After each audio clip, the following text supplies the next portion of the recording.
At kung alapin po natin Kalasyaw, ano po ang meron na Puto Kalasyaw? Di ba? Ang kaila pong one town one product po dyan. White gold ng nasa po nga bayan.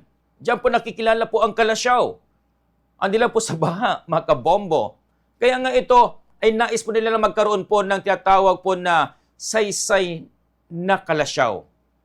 Ano po yung saysay na Kalasyaw? It's a term po for Pangasinan. Ito yung kwento ng Kalasyaw. Para ipakilala kung ano po ba ang Kalasyaw. Ang Kalasyaw, pinupuntahan po ng mga deboto nga Katoliko, particular po dyan mismo sa may Senior Tesoro Church at ang St. Paul and Peter Church. Dyan mismo sa po nga bayan po na yan. At ano po ba yung mga heritage? Ano po ba yung pagmamalaki? Yan din po ang isa po sa mga nais po na mangyari.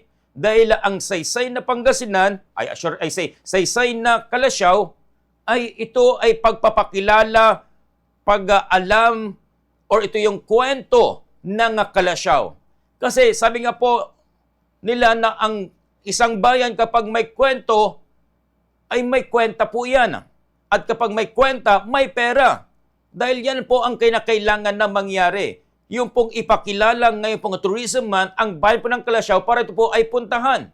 Ito ay mangyari na ipakita ito naman pong mga kagandahan at yung pong mismong story behind sa bawat barangay o nang nasabi po nga bayan po ng Kalasyaw.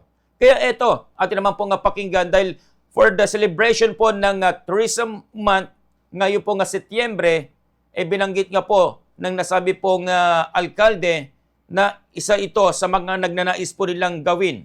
Dahil ang saysay na Kalasyaw ay isa pong magiging fundraising po yan. Dahil ang nais po nila, madagdagan pa ang mga scholar ng kalapong bayan. Kasi right now, meron lamang po silang 700 scholar. Pero ang nag-apply ay nasa 1,200 scholars. So, gusto nila na ito ay may bigay lahat. Magkakaroon po ng fundraising po dito at yung po nga kikitain, yung po ang ibibigay po doon mismo sa mga karagdagan po ng mga scholars sa natura pong bayan. Dahil angad po nila na makapag-aral, ito naman po nga mga estudyante. Okay, mga kabombo, no, ati pong pakinggan na. Maya-maya, ito naman pong pahayag po dito nga po nga si Mayor Karama tingil nga sa usapin po na yan. At ito, ati pong balikan mga kabombo ang pahayag dito nga po si Mayor Karama. Yes, dito po sa bayan ng Kalasyaw, in line with the celebration of Tourism Month this September, we'll be having, actually, dalawa lang po ang aming key na activities for this September, yung saysay ng Kalasyaw and also yung Faces of Kalasyaw, the search for Mr. and Miss Kalasyaw po. In line with that, yung saysay po ng Kalasyaw, as I have said a while ago, we have no coastal area, we have no mountainous area here in Kalasyaw. Wala po kaming Palandeng, Kapoy coastal area, Mimad. So, ang treasure po namin is yung cultural heritage po ng bayan ng Kalasyaw. So, yung saysay ng Kalasyaw, basically, it's going to be a theater style, theater type regarding the history of our churches, mainly the Saints Peter and Paul and Senior Divino Tesoro. So it's basically a role play or basically a play wherein you can makikita nyo po yung kasaysayan po ng ating mga churches. So from there, basically, ayoko po sana magkaroon ng mga ticket price, yung mga tickets. I would like to invite everyone, at least makita po nila yung kasaysayan ng ating bayan. But, nakakita po kami ng opportunity that pwede po tayong gawin na lang pong fundraising events. Because, yung mga proceeds po ng mga tickets ay pandagdag po doon sa mga scholarships po natin na nag-apply.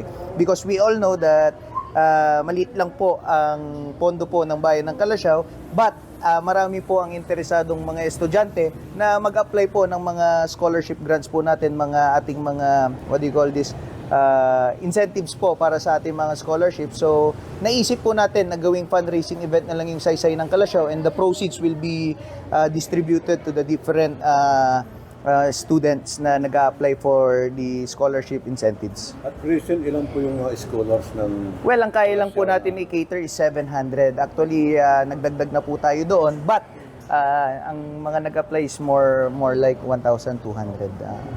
So enough sir yung I think hindi po, pero hindi po enough that we'll be coming up with different fundraising events para po makover lahat.